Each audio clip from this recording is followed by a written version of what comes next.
Sudan, Russia, Philippines, Palestine, Peru. Because I was going too quickly now. I've lost it. India, Russia, Yemen, Myanmar. Brilliant. Okay.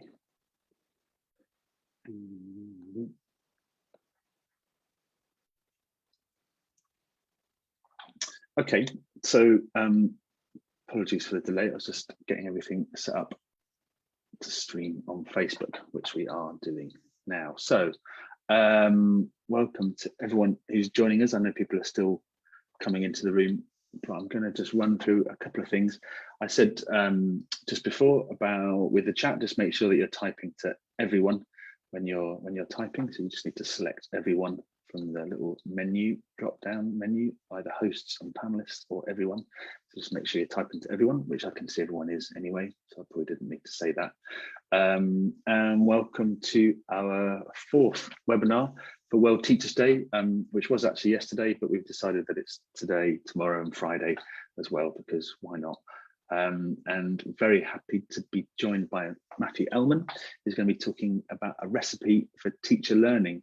I'm going to stop talking very soon, but just before I do, I'm just going to run through a couple of things. If you've been to all of the webinars or webinars with us before, you probably know all of this anyway, but just to run through it, because it's quite nice to be reminded. Chat and Q&A, as I said, the chat, just make sure you type into everyone. The Q&A is for questions. So if you have any questions for Matt, then just type those into the Q&A. Maybe wait until a little bit later in the session, because he might have answered your question after you've answered it, after you've asked it. But anyway, yeah, chat is for chat and Q&A is for questions. Certificates, just run through the certificates. Different ways to get your certificates. It's first of all, it's a PDF document, and it'll be blank, so it won't have your name on it. You need to download it and save it, and then reopen it and type in your name and save it again, and then you'll have that certificate with your name on it. Different ways you can get it. So at the end, towards the end of the session, I'll put a link into the chat and to the feedback survey into the chat box.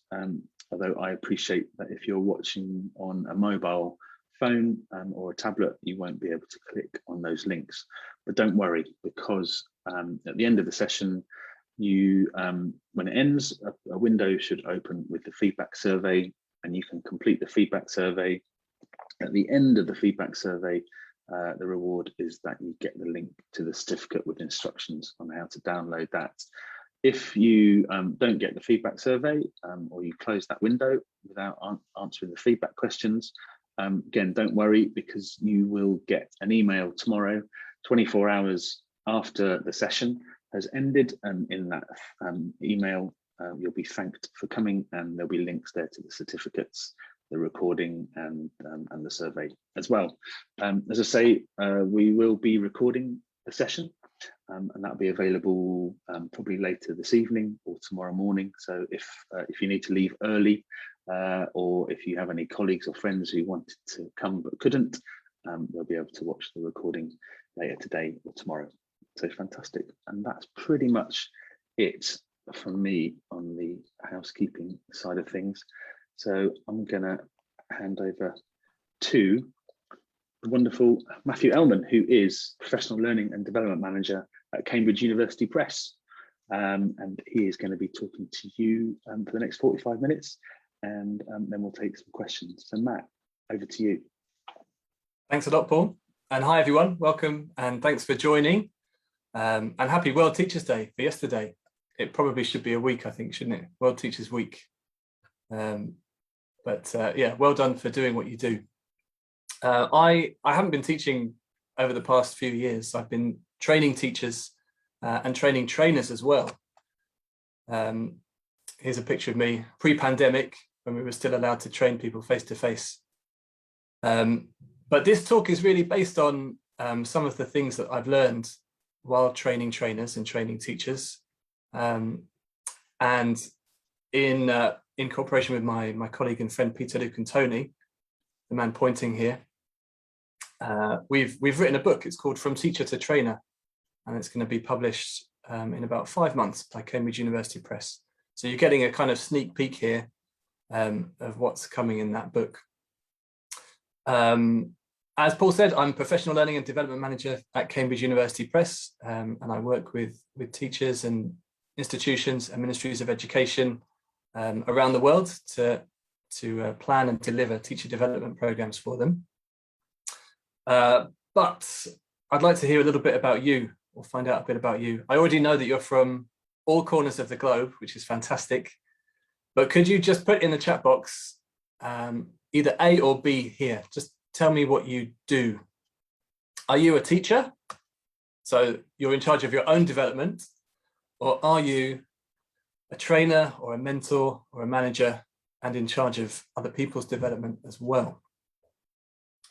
If you put B, then I'll assume that you're both. Maybe you're also a teacher.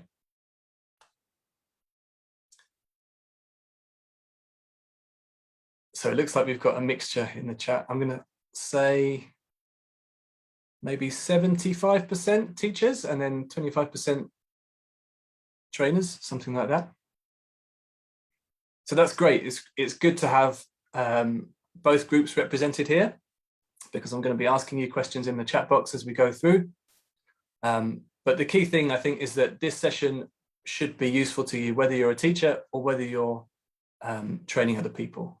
I think that you'll get some useful takeaways regardless of which role you perform. So the session's called A Recipe for Teacher Learning, and I just want to start by explaining exactly what I mean by teacher learning. What are we aiming for?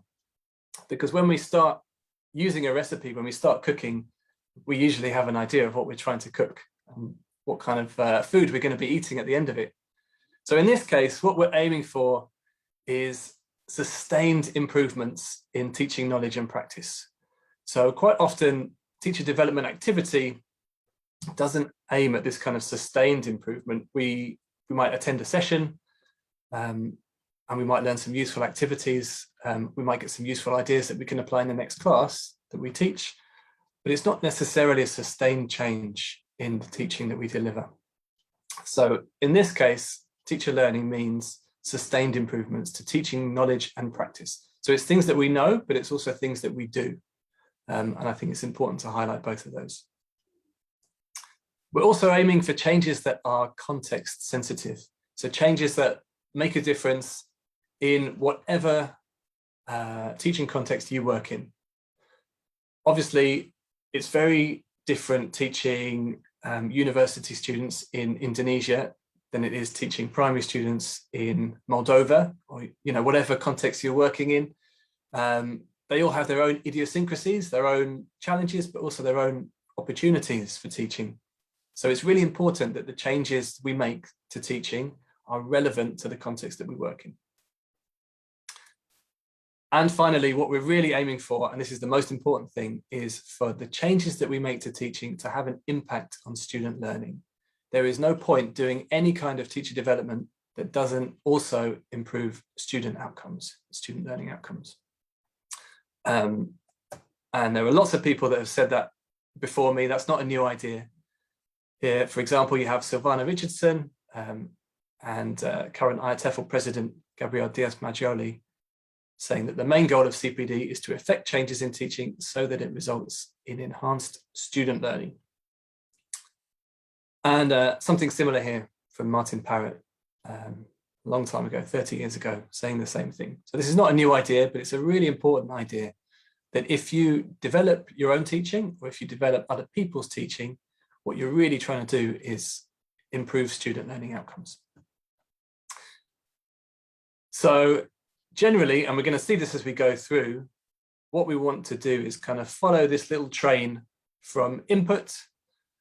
So learning about things, whether that's in a training session or in a reading group, or from watching a video like this, a webinar like this, through to implementation, so making changes in the classroom, through then to impact on student learning.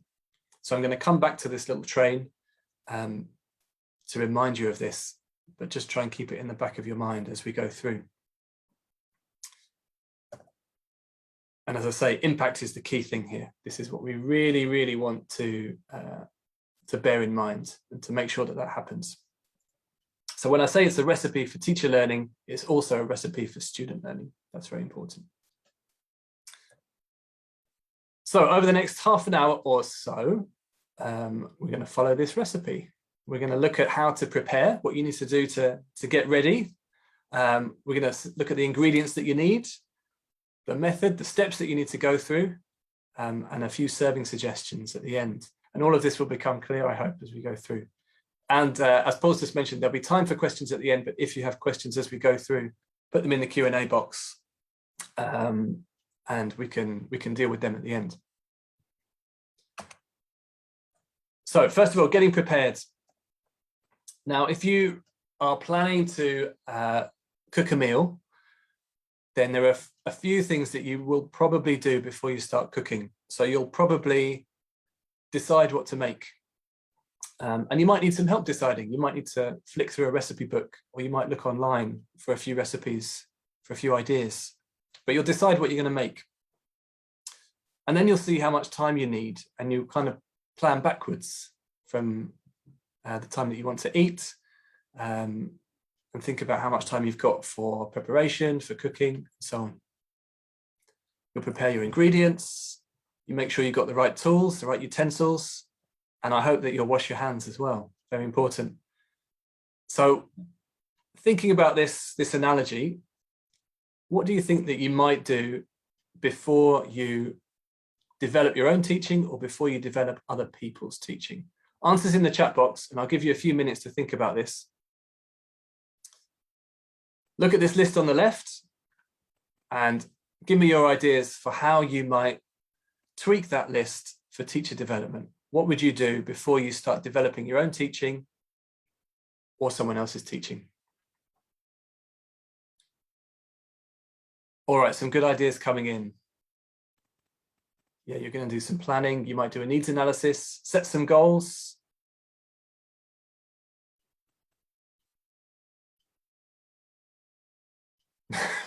Wash your hands, Philomena. Excellent. Yeah, you might decide on your approach.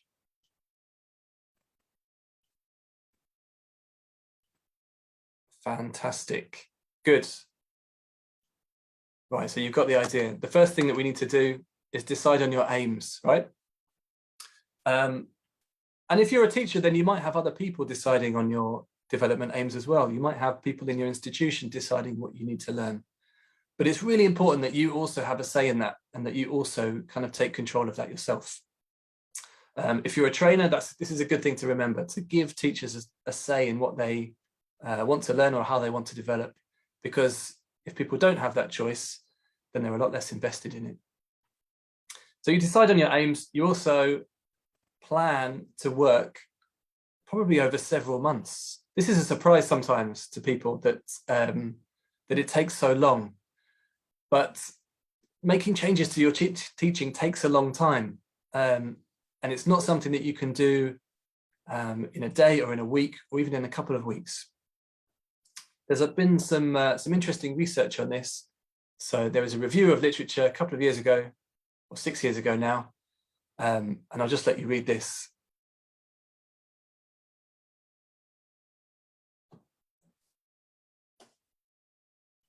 But what you can see here is that successful teacher development takes at least 2 terms, so probably about 6 months at least, or even longer. And that doesn't mean that you can't get results in a shorter time, but what it means is that really meaningful changes to teaching take time to be embedded and to solidify. So it's going to take some time, which is why that you need to plan that time in. You'll also prepare your ingredients, and I'll come back to ingredients in a little while. We don't have utensils for teacher development, but what we do want to make sure we've got is the right environment. So when it comes to environment, what we're thinking about is the kind of school setup. It might not be something that you have control over when you're a teacher, but a good school setup for teacher learning is a school where there's order and discipline and strong policies in the school. It's a school where there's a lot of collaboration between teachers, where teachers get support from leadership, where they have opportunities for professional development, and there's a kind of general culture of trust and respect. And it's not a surprise that in institutions that have this kind of culture, where there's this environment, teachers have a lot more professional satisfaction. So they like their jobs more and they stay in their jobs longer. No surprises there, I don't think. But what is interesting is that student achievement also improves. So when you have this kind of positive environment for learning in a school, it's not just teachers that learn more, it's students that learn more as well. The authors of this study, Kraft and Pape, did another one shortly after that. And they looked at this and asked the question, does the professional environment in a school really make a difference to how much teachers learn? And the answer is yes, but you might be surprised at the way this works. So what this graph shows is teachers' years of experience at the bottom and how much impact they have on learning on the side here. And you can see that after 1 year of experience, teachers have about the same impact on student learning, regardless of what kind of school they're working in. So it doesn't matter if you work in a good environment or a weak environment for professional development. After 1 year, teachers kind of have the same impact. And it's quite close even after 2 years, but then it starts to diverge. And what you see here is that the dotted line, these are teachers working in schools that don't have this positive environment for professional development. And you can see that after 3 years, they plateau. They don't get any better at teaching, and they also don't enjoy their jobs as much as teachers who are in schools where there's a more positive environment. The dashed line at the top shows us the best schools, the schools with a really strong environment for professional learning. And these teachers not only have a bigger impact, they're more successful in terms of student outcomes, but they keep getting better over time. And even after 10 years of teaching, they're still improving. So this is a really powerful thing. And obviously, if you are just a teacher, you might not be able to influence these things very much in your school. But if you're a trainer or a manager, then it's really something to think about carefully, I think. So these are the things we need to do before developing. And I mean, you might also want to wash your hands. It's never a bad thing to wash your hands, is it? Teachers should wash their hands as much as chefs.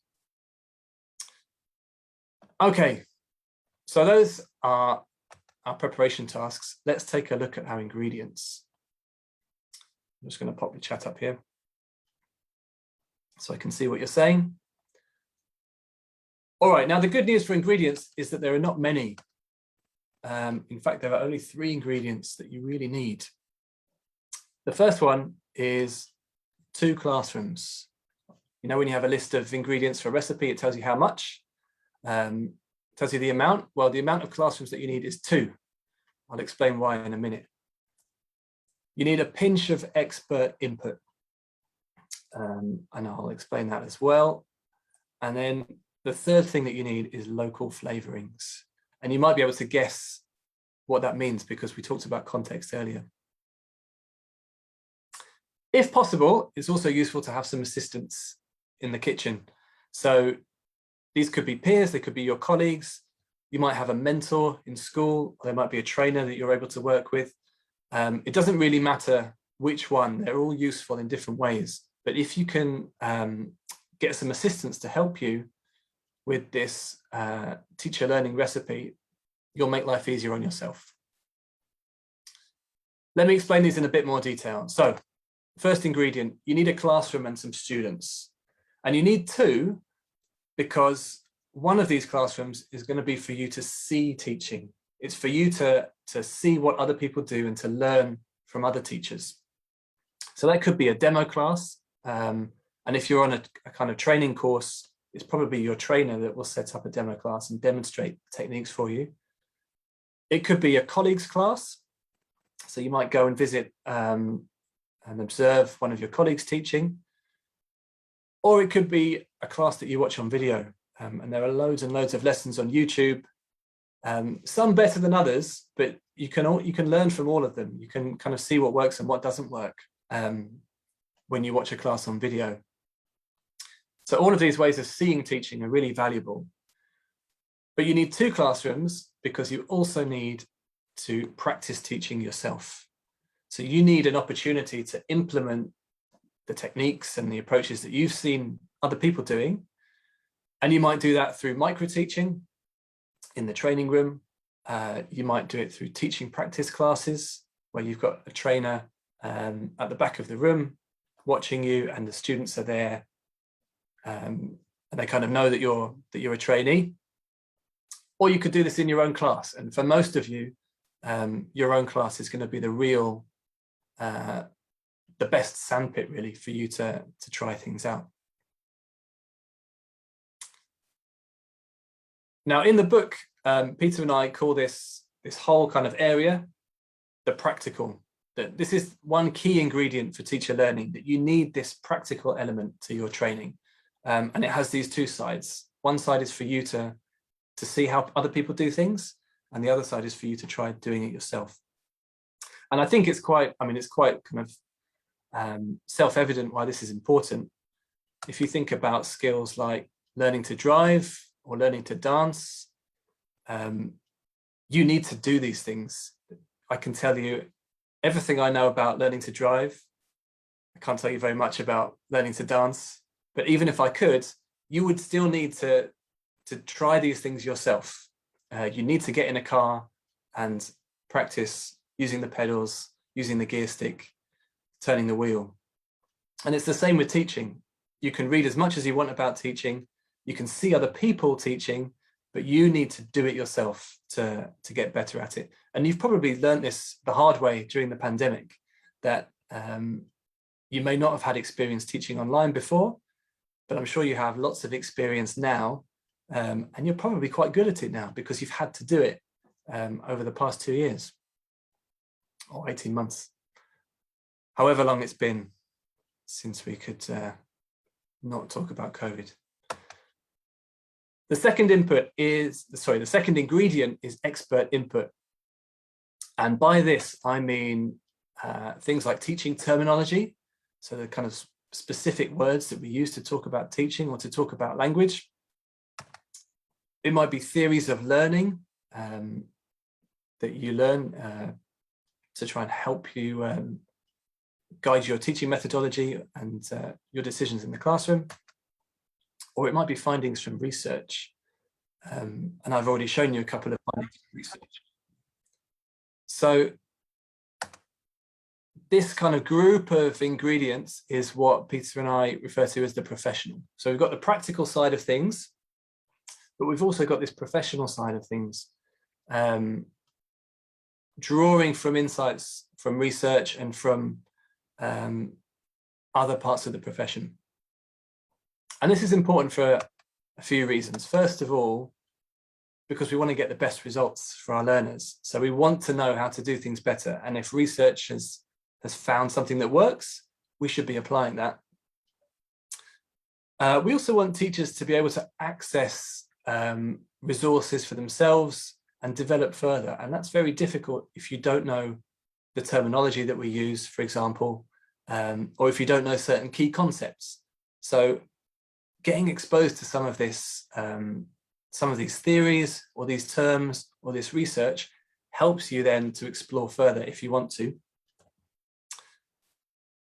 We also want to do this to learn from people in other contexts so that we can expand our horizons and get ideas and get ways of thinking about things from people that are working in different ways with different challenges. And very importantly, we want to get this expert input in order to understand how and when to adapt things. And that brings me on to the third ingredient, which is our local flavourings. And by this, I mean the needs of the teaching context and the needs and the beliefs and the experiences of the individual teacher. The key thing here is to bridge the gap between training and the classroom. And you can probably think of training that you attended where you kind of thought to yourself, this is really nice, it's really interesting, but I'm not sure how to apply this, and I'm not sure how relevant it is to my classroom. And the thing is really that the person doing this job of bridging this gap has to be the teacher, because nobody knows your classes and your classrooms and your teaching context better than you. So you're the person that's best placed to bridge this gap between training and the classroom. So teacher learning has to help teachers think about their context and think about how they can tweak things and adapt things so that they work in their context.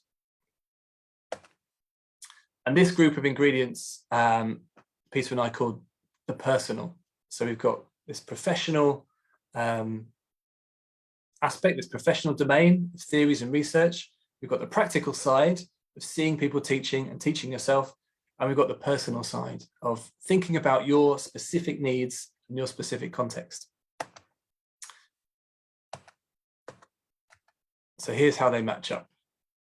And you can think of this in whichever way works best for you, whatever's going to help you remember it more. So 2 classrooms, a pinch of input and some local flavourings, or these 3 Ps, practical, professional and personal. These are our ingredients. And it doesn't matter if we're talking about a training session or a whole course, or you as an individual teacher trying to improve, you need all these 3 ingredients in the mix. Let's now look at the method. What do you have to do with these ingredients once you've got them? Well, step 1 is really simple. You combine them in any order and you mix well until your awareness has been raised. Let me give you an example of this. So here we've got a training session, and the training session is all about concept checking questions, trying to help teachers understand and use concept checking questions in their teaching. My question for you is, what is the aim of each stage? So we've got 3 stages. I'd like you to take a look at them and in the chat box, tell me what you think the trainer is trying to achieve in each stage. I'll give you a couple of minutes to write your answers down in the chat. Let's start with stage 1, so you don't have to type them all at once. What is the trainer trying to achieve here in stage 1? All right, Adrienne, thank you very much. Adrienne says, trying to get to prior knowledge. Philomena says, trying to learn about the teachers. And that's correct too.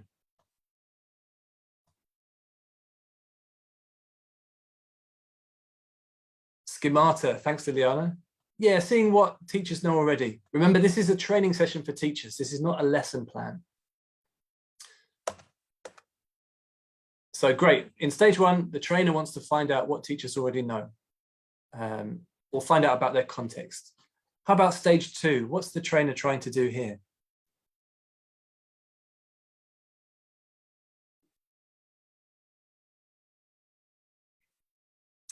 Give them some knowledge. Yeah, thanks, Bharati. Some input, Olga. Yeah, lots of people saying input. Introducing ideas. That's a nice way of putting it. Explain and teach the concepts. Great. Yeah, help teachers understand the theory. And then in stage 3, what's the trainer's aim here?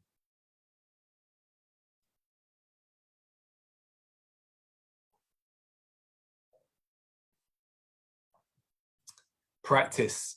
Yes. Yeah, and applying understanding, putting it into practice. Well done, guys. Yeah, so let teachers practice applying the theory. So hopefully you can see that in this very short, very simple training session, we have our 3 ingredients. What's the ingredient in stage 1? Which one of our Ps have we got in stage 1? This is a test of whether you can remember them. Can you remember the 3 Ps?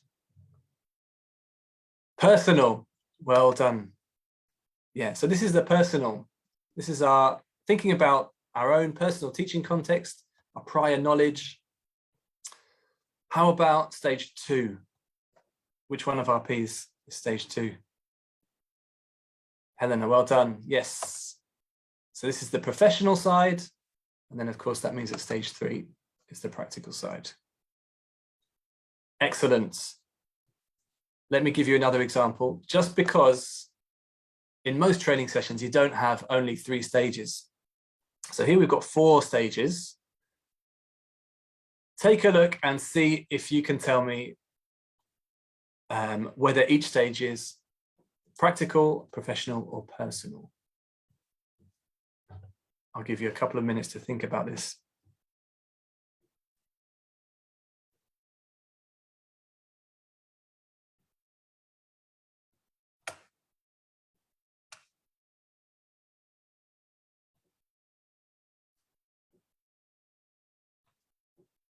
All right, a couple of you saying that the first stage is practical, and you're right. So in this training session, the teachers are doing something straight away. They're immediately using the knowledge and skills that they already have.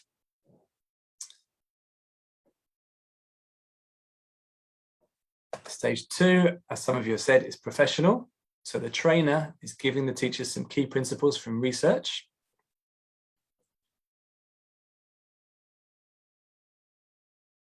Daniela's got the answer here, and Sylvia for stage 3.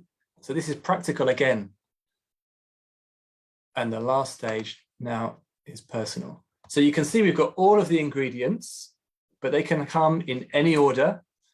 And here we've got 2 practical stages, which is fine. And this is quite common actually, because if you remember, practical is seeing teaching techniques, but it's also implementing teaching techniques.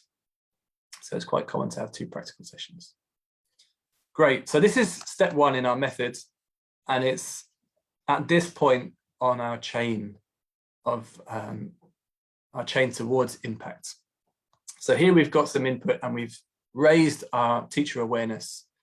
Step 2 is to make plans now to do something with that knowledge.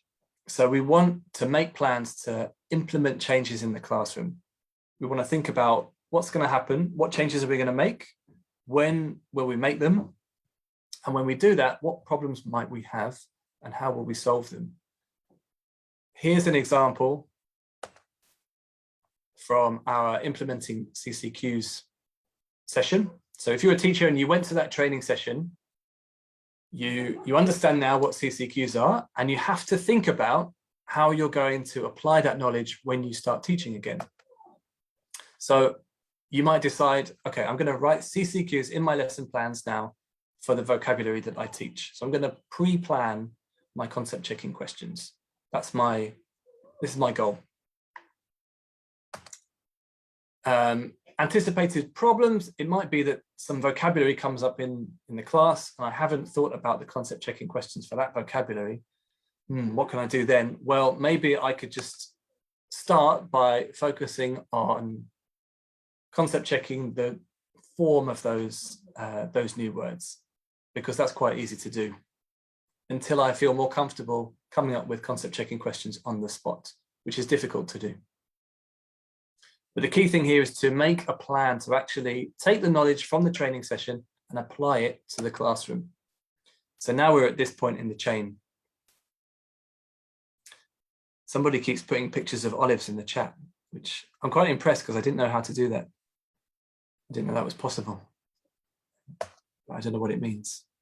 Step 3 is to apply this plan, to make these changes to the teaching, and then to just see how it goes for at least a couple of weeks. What we want to do here is to allow repeated opportunities to see how these changes work out in the classroom. Obviously, it's not enough just to try things once and then decide if they're good or bad. You need to try things several times because sometimes they'll work, sometimes they won't work. And we need to give things a chance to see whether they are right for our teaching context. So it takes some time, and and you're going to just apply these changes and implement the plan that you've made for at least a couple of weeks. And then step 4 is the final step, kind of the final step, because at this point we want to check whether the changes that we've made to our teaching are working. We want to see if they're having an impact, or the impact that we want them to have. So, question for you in the chat box: how can you check for impact? How can you check that your teaching is successful or not? What could you do? Okay, lots of people saying assessment. So you could give your students a test, an exam, and see what comes from their exam results. Feedback from students, Beata says. Yeah, absolutely. Verbal feedback, you could ask your students what they think. You could talk to them. Very, very, very important. It doesn't happen enough. You could give them a survey, or you could give them a questionnaire. Fantastic. Yeah, lots of good ideas. So you could ask your peers to observe your lessons, ask students for their feedback, get samples of student work. That's another way. Keep a journal of your own reflections. There are many, many different ways that you can check for impact and check to see whether these changes that you made are having the desired effect. And you might then repeat step 3. So depending on what you've learned, maybe it's working well and you want to continue doing it. Maybe it's not working so well and you decide that you need to tweak something. In which case you need to repeat step 3, go back and try things again for another couple of weeks. All right. So at this point, hopefully, having completed the 4 steps of our method, we're at this point in our thread of impact. The changes that we've made to teaching are having a real effect, and students are learning more. That's the key thing, that our students are getting better learning outcomes because of the teacher learning that we have cooked up. All right, let me just finish by giving you a few serving suggestions and a few examples of how this recipe might work in practice. So this is a teacher called Armando, and he's attended a one-off session. He's the one that attended that training session on concept checking questions. And as you can see, he is delighted with what he's learned in that session. He's made a plan to implement those concept checking questions in his teaching. And he's invited a colleague to observe his class after 2 months. So he's got all of the ingredients and he's followed the method. And after 2 months, his colleague is going to come to Armando's classroom and hopefully see that there's been an impact in learning outcomes amongst his students. Another example is Denise. Denise has decided to take a Delta course. So she's doing the diploma and she's taking the course over 9 months. So she's planned in that time. She's got that sustained teacher learning going on. And as part of the course, she's implementing changes to her teaching and getting regular feedback from her tutors because they're observing her for her assignments. And she needs to regularly reflect on how things are going for her assignments. So she's checking for impact and making sure that the changes to her teaching are having an effect. And the third example, the third suggestion, is a group of teachers, and they have set up a reading group amongst themselves. So they meet every month and they read an article, or they read maybe a web page, a blog post, to get new ideas about teaching. Then they make plans together to implement new ideas in their classrooms, and they help each other with giving feedback on lesson plans and on lessons and on teaching to make sure that their changes are having an impact. Thanks, Paul. Paul has shared the webpage where you'll be able to download the slides a little bit later. So just to summarize, the aim of all of this, the aim of our recipe, is better student learning. We want teacher learning, of course, but teacher learning is only valuable if it then leads to better student learning as well. That's the impact that we want. To get good results, we need to do some preparation, not just washing our hands, but making sure, if we can, that the environment is there, that we've done some planning, that we know what we're trying to achieve. We've got our 3 ingredients. Can you remember the 3 ingredients? The 3 Ps? Answers in the chat box, just quickly before we finish.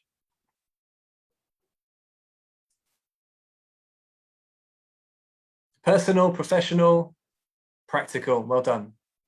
Yeah, we need all of those 3 ingredients. And remember, they can be in any order. They could be in different amounts. The main thing, the really important thing, is that we have all of them. If we only have 2, we won't get that impact. And the impact is the thing that we need to check for as we go through. We want to make sure that the changes we're implementing in class are having an effect on student learning. But of course, that takes time. We need to allow that time. And as we've seen, it's going to be a lengthy process. It depends, of course, on the changes that you're making. But meaningful improvements to teaching take months, not weeks. All right, I'm going to stop talking now and give you all an opportunity to ask some questions. If you're interested in my references, then I've put them as links, and you'll be able to click on these and download the papers in the PDF that Paul shares on the Teaching English website. But that's it from me. Over to you, Paul. Great, thank you. Thank you, Matt. That was great. That was the quickest, probably 45 minutes I've sat through in a long time. Actually, it was quite riveting. Really enjoyed it. Thank you for that. I mean, I think what I liked about it, and I think hopefully what other people have sort of been putting in the chat, is that it's kind of a system, or this kind of the idea, this, or the recipe and the impact and everything is something that you can apply to everything in your teaching, regardless of the sort of the context or the situation. It's a sort of I suppose a formula, to apply in the same way as a recipe would be. You need ingredients, etc., etc. Exactly. Was that? I mean, was that the thinking behind it, that you could sort of take this and apply it in any context? Yeah, I think the thing that Peter and I found training trainers was that there really weren't any of these kinds of formulas available to trainers, and especially new trainers. So when you're a new teacher, you learn the other PPP, or test, teach, test, or things like that. And those formulas help you kind of get going when you're a new teacher, or even if you're not such a new teacher. But for trainers, there wasn't really anything similar. So yeah, our goal was to kind of create something like that for teacher trainers. But as you say, I think it's useful for teachers as well who want to kind of work on their development.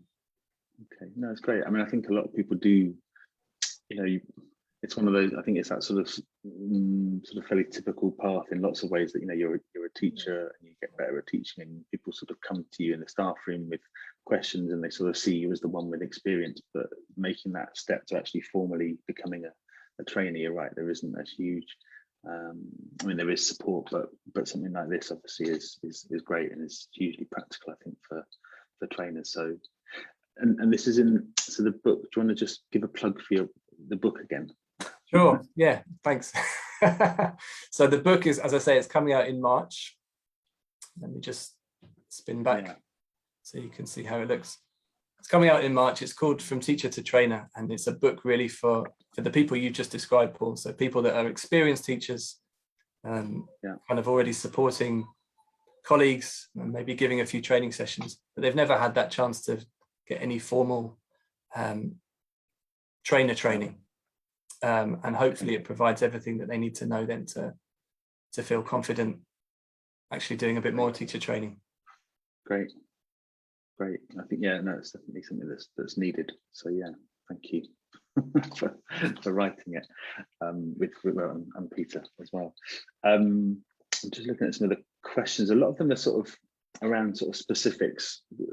So I'm trying to sort of group them on. I'm trying to find some general ones.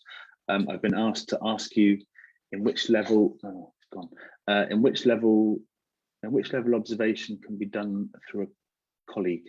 You mentioned that apparently. I'm not quite sure what I missed that bit. I guess we're talking about peer observations and the sort of benefits of peer observations, maybe.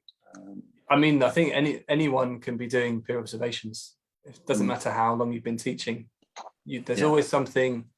It's always useful to have a second pair of eyes in the classroom to see things that you might not see. Yeah. And the only thing I would say, the best way to make peer observation work, I think, is to be very clear with each other about what you want your colleague to look for. Why are they coming into your classroom? What do you want them to look out for? That's the best way to make it work, I think. Yeah. Okay. Okay. Question from Katie Simpson. Any tips on key terminology? There's a lot of theory and terms. There's a lot of theory and a lot of terms flying around. It would be good to have acronyms and terms reduced to the most frequent, deemed basic, or most immediately pertinent.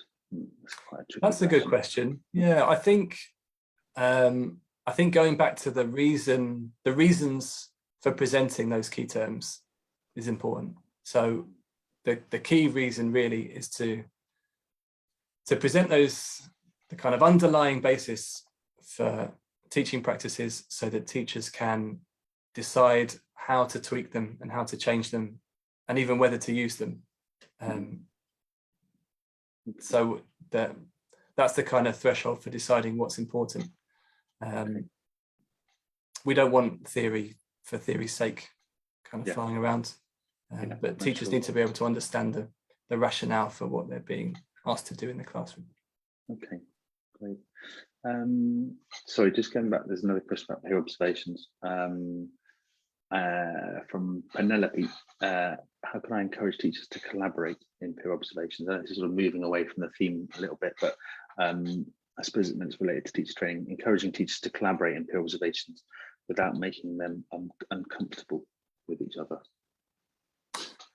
Yeah, I think often it's so there's a kind of teacher training system, I suppose, that started in Japan called lesson study. And as part of lesson study, teachers work in groups, usually in a 3, and they focus on one particular thing. So I suppose it might be concept checking questions, something like that.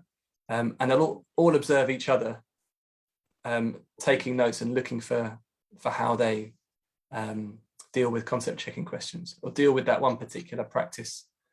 And I think that's a good way of kind of making it a collaborative and sort of equal thing. Everybody's kind of equally invested in it. Everybody can learn something from other people. That's what I'd suggest, Penelope. Yeah, I remember when I was working at the teaching centre here in Barcelona, we used to have we set up these action research groups for people who are interested in similar sort of aspects of teaching, sort of based around certain competencies or whatever. We'd kind of meet and discuss that, and then the idea was they would observe each other based on some of the discussion. So it was that sort of, it was collaborative from the beginning. So the idea of the peer observation was less, I don't know, what's the word, sort of checking. It was more, it was a part of the collaboration. You know, it wasn't, I don't know, and it seemed to kind of work quite well. Yeah, and like it kind of comes back to that idea of having if you have an aim or a focus or a kind of goal in mind, then that's what everyone's focused on. It's not kind of observation for the sake of it. Just having a look on Facebook, actually, people that are watching on Facebook have had this is, I mean, it's amusing, a flamboyant, someone called Flamboyant has asked, like to know where you're based geographically, so because they'd like to come and have training with you if possible. So that would be Cambridge. I'm based near Cambridge, Flamboyant. There you go. Get in touch with Cambridge. So I'm just having a look through some of their comments. on Facebook, because I know we do have an audience on Facebook, and I apologise, I tend to sort of neglect you perhaps a little bit. So I'm just looking through the comments.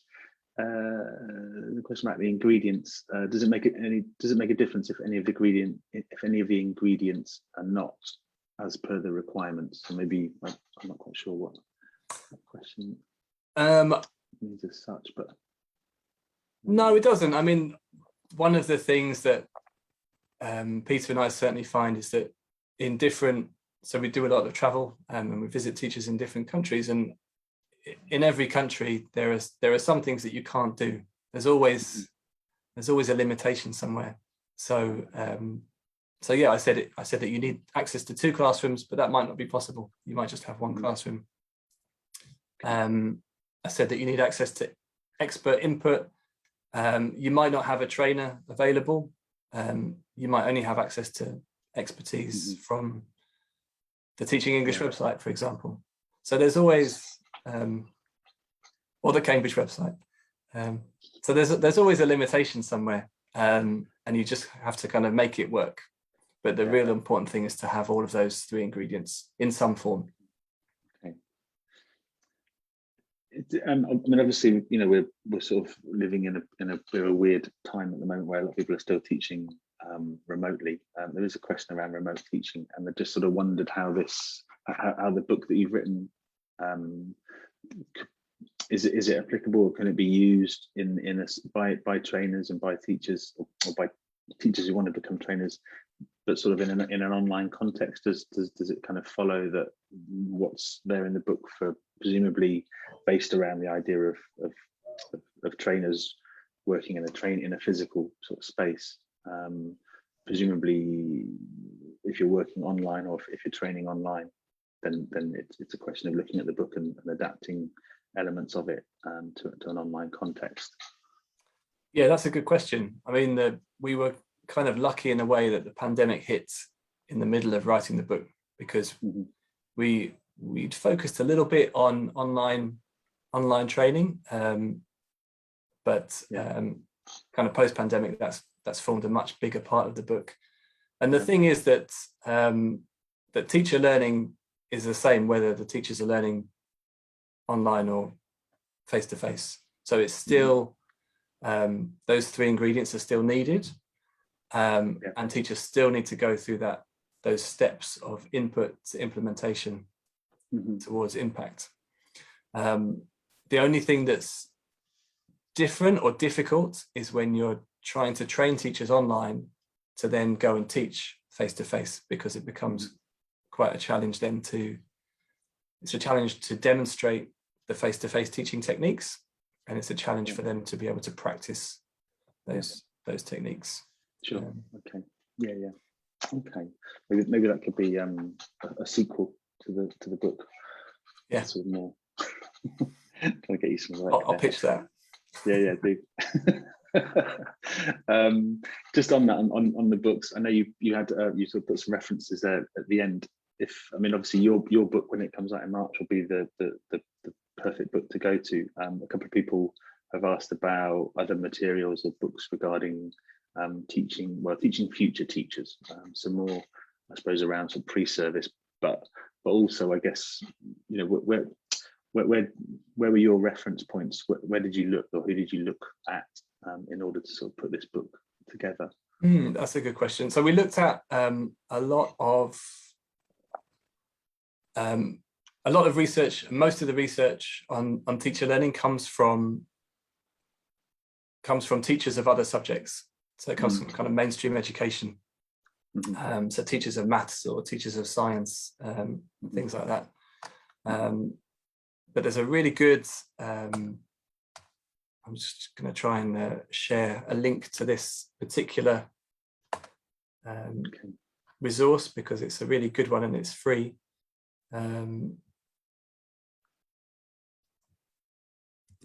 Just while you're doing that, you got it? Okay. I've got it, yeah.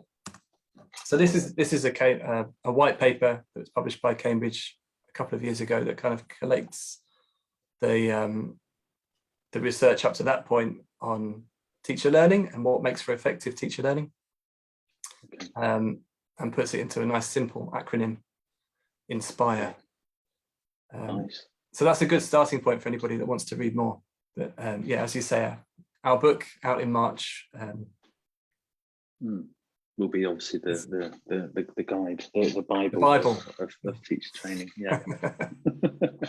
I'm just going to have a little plug actually as well. We've also got on Teach, because you mentioned the Teaching English website, so I'm just going to pick up on that and say, yeah, we do have. There's a whole section on Teaching English which is dedicated to teacher educators. It's based around the professional practices that are for teacher educators that we developed at the British Council. So there's also resources there. I'm just going to put a link in. Sorry for the sort of plug.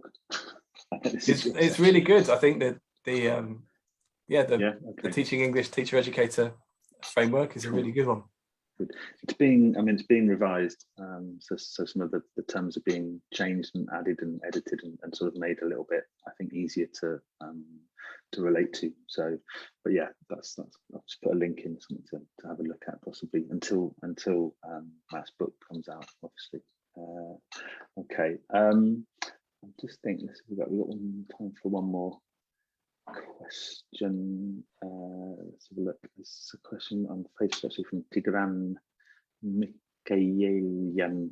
That's probably terrible pronunciation. I do apologise. I wonder whether the order of the 3 Ps does not depend on the experience of the trainees. That's you have a point there, Tigran. That I think that's a factor. If you're planning a training session, then that's something to think about. So if you're training teachers who are pre-service trainees, you might begin with a kind of lesson demonstration and model some practices for them. So you start with a practical stage. Whereas if you're training experienced teachers, you might still start with a practical stage, but instead of modeling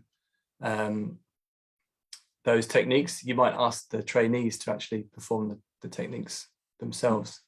So it's just a kind of different slant. But it does make a difference to how you plan. Okay, great. Thanks. Thank you, Matt. That's brilliant. Yeah, lots of really, really positive comments in the chat, also on Facebook, and no doubt will be in the feedback as well.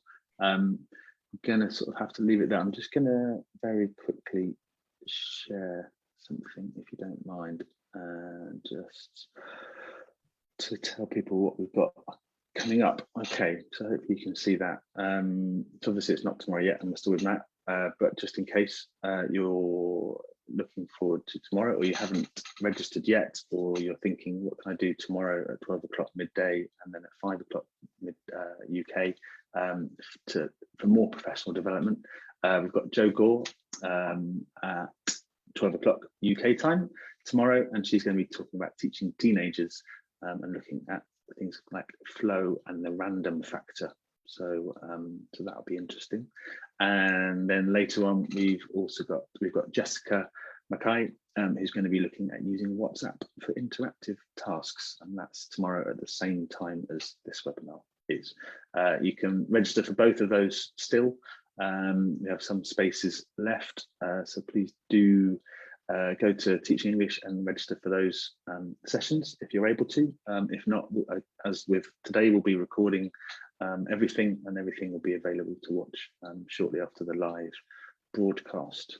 And then later this week on Friday, we've got Nikki Hockley, who's going to be looking at digital literacies. And then later on, Kerry Jones and Kath Billsborough are going to be looking at eco-literacy and what that is and why it is and how it is. So we've got quite a lot coming up, but that's not for now. Right now we're still with Matt. So just to say thanks ever so much to you, Matt, for joining us. I know you're busy, so I really appreciate you taking time out. Pleasure. Thanks, Paul. To talk to us, and also to everyone who's been watching on Zoom. Thank you ever so much for registering and joining in and being great participants in the chat, and also on Facebook. Those of you who've been watching on Facebook, thank you. And special mention also to Marcus and Karen, who, as usual, have been doing a fantastic job of moderating all the comments and everything on Facebook. That's all we've got time for. Matt, I'll let you get back to your afternoon, evening, and everyone else enjoy the rest of your day. Enjoy the rest of World Teachers Week, as we've decided to call it now. And we'll see you next time. Fantastic. Thanks, everyone. Cheers, Matt. Thanks all. Bye-bye.